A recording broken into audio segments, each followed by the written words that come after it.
Someone. Yeah, well, you know, and it's very interesting just going back over this. And Laura Ingraham called him out several times on misrepresentations or lies. But you just look this week, and again, so much is thrown at us. It is so important that people look and take a tally just this week, right? Donald Trump still lying about the 2020 election, still saying that it was stolen from him. He now has J.D. Vance lying, saying it was stolen from him. You have U.S. senators, Republican United States senators, refusing to say that Donald Trump lost on Sunday's show. So there's a 2020 election lie that he continues this week. There's also, of course, the lie about the hurricanes, saying that they're doing a terrible job on the hurricanes when you have the Republican governor of Georgia, Brian Kemp, saying they're doing a really good job. You have the South Carolina governor, McMaster, he's a conservative guy, saying, yeah, they're doing a good job. They're staying in touch. Roy Cooper is on the show. Roy Cooper, a Democrat, but you have Tom Tillis, the senator from that state, saying that they're working really well with the federal government. You have the governor of Tennessee, a conservative guy, saying, yeah, we're coordinating very well. And he even said this disinformation that's coming from the Trump campaign also may be coming from our foreign enemies who are trying to do what they did in past elections and sow distrust. So you have that lie. And then, of course, you've got the dogs and cats, seeding dogs and cats.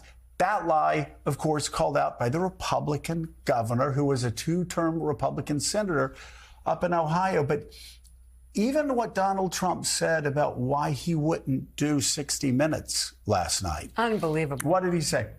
First of all, he was angry about the fact check. Yeah. And of course, as I've said before, I love when people fact check me. I love, you can disagree with me on things, that's fine. But if I have a fact wrong, I want to be fact checked.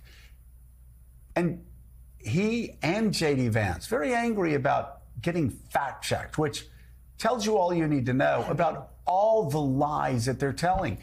Then he demanded an apology from Leslie Stahl for something that never happened 4 years ago. So you have that.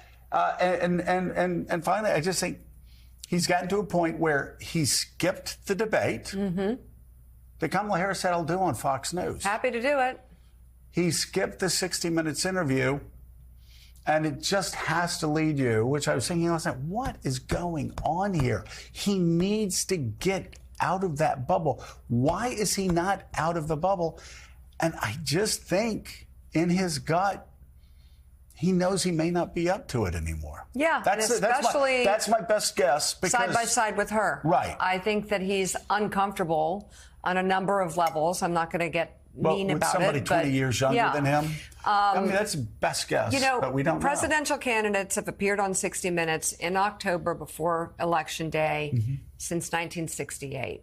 Except for Donald Trump. And here is part of the explanation that Scott Pelley gave last night as to why Donald Trump dropped out of the appearance. It's been a tradition for more than half a century that the major party candidates for president sit down with 60 Minutes in October. In 1968, it was Richard Nixon and Hubert Humphrey. This year, Vice President Kamala Harris and former President Donald Trump accepted our invitation. But unfortunately, last week, Trump canceled. The campaign offered shifting explanations. First, it complained that we would fact-check the interview. We fact-check every story. Later, Trump said he needed an apology for his interview in 2020. Trump claims correspondent Leslie Stahl said in that interview that Hunter Biden's controversial laptop came from Russia. She never said that. Trump has said his opponent doesn't do interviews because she can't handle them. He had previously declined another debate with Harris, so tonight may have been the largest audience for the candidates between now and Election Day. All right, Claire McCaskill, I'm going to let you take this one. What do you make of first of all, the way Scott Pelley had to explain what happened between the campaign and 60 Minutes and Trump not being a no-show on 60 Minutes? Yeah, let's set aside whether or not you think Trump is a worthless liar and a jerk and not a redeemable human being. Let's just put that over to the side. And let's be honest about the Donald Trump of today versus the Donald Trump of 2016 and the decline that has occurred. Does anyone believe that Donald Trump in 2016 would be turning down debates and turning down appearances on 60 Minutes? No, he wouldn't. He has lost confidence in his own ability. Clearly, this guy, I mean, you can call it cowardice. It is. You can say he's a big scaredy cat. He is. But it all comes down to his insecurity that he is no longer capable of being judged side by side with Kamala Harris. He doesn't want that comparison. He knows he is not doing well when they are side by side. And he also knows that he's having difficulty always staying on topic, and his wanderings and all of the cognitive problems you're seeing with Donald Trump. He knows it.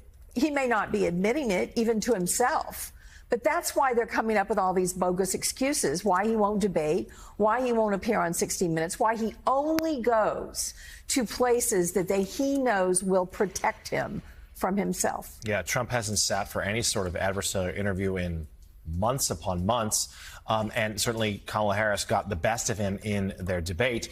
He's taken it to social this morning, criticizing her appearance on 60 Minutes. We'll spare you the nonsense he said. But, Mike, I want to pick up on what Claire said. It's not just about him being afraid of that contrast with Harris. He clearly is. But it is, just from a political point of view, a missed opportunity. There are only 4 weeks to go.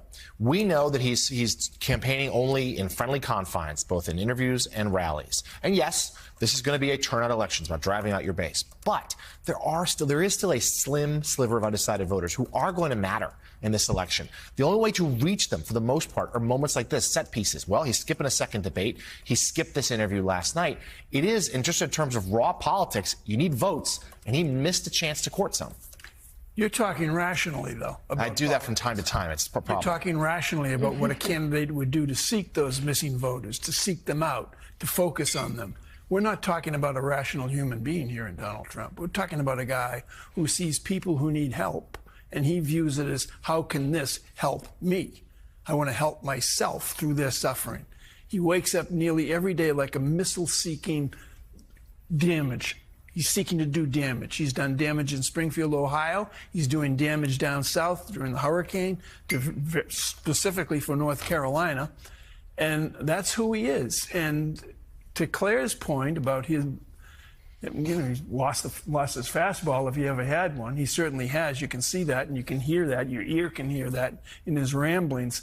But I think the biggest thing that has frightened him and further damaged him is the specter of being on a stage or being contrasted, even though they're not next to each other, every single day against a woman, a black woman. Much younger. Yeah, but a young, attractive black woman. And I think that drives him even crazier than he already is. Well, and of course, he can say what he wants about her. He has. He's talking about how she's mentally, incapacitated from birth or something like that. And yet, she seemed pretty good in that interview. In 2014, he contributed to her campaign, said some nice things about her. Right. And so I do think it's the contrast. And I will say, I don't even think it's quite as much about her being black, her being a woman. I think it's the age disparity. Because this entire campaign for 2 years has been built around Donald Trump being the younger of the two candidates. He may have been 78, but Joe Biden was 80, 81, had slowed down significantly. And that was the contrast he liked. Yeah. I remember. And in politics, so much of it is just like this, right? So I'm watching a football game right after Kamala Harris gets into the race, and they show a split screen. And I went like that. Kamala Harris, 59, Donald Trump, 78. And you could really see the difference there. And I absolutely agree with you. I think he doesn't want the split screen. And I think that's why he's afraid to be seen in a debate on Fox News or an interview on 60 Minutes. And I'll add to that. I definitely think that's part of it because he's all about the look and the feel of it all and the brand.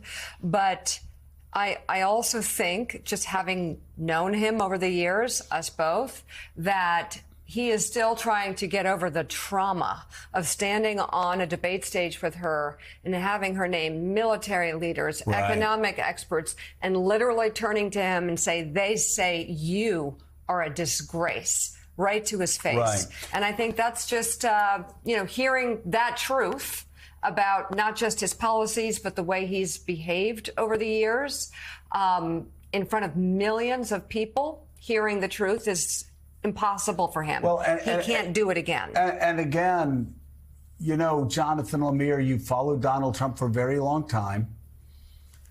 And I will go back, for those who haven't heard it, 28 times, go back to say that if you read what Dr. Brzezinski always said about the Soviet Union, he said they can't beat the United States head on. The United States is superior economically, it's superior militarily, it's superior politically, it's superior culturally, in every way it's superior. So the old Soviet Union, they had to be disruptors. They had to play by different rules. They couldn't beat us head on, so they had to disrupt. And we see it describes exactly what Vladimir Putin's doing. And domestically, you can say domestically, Donald Trump has always been a disruptor. Yeah. You put him on the stage with 16 Republicans in 2016, and they were all kind of looking like this. Every one of them looked foolish. They didn't know how to respond to the disruptor. Joe Biden, a creature of Washington since 29, a creature of Washington who played by the the Marquess of Queensberry rules. Always thrown off, always anguished by this disruptor who didn't play by the rules. Donald Trump is now the victim of disruption, of political disruption. They changed the candidate on him. He thinks they changed the rules on him. He planned for this, and his feet are still in cement. He's never figured out how to get those feet out of cement, because it was the Democrats this time who were the disruptors against Donald Trump. First time that's ever happened to him in politics, in business, in media, in tabloid wars, you name it.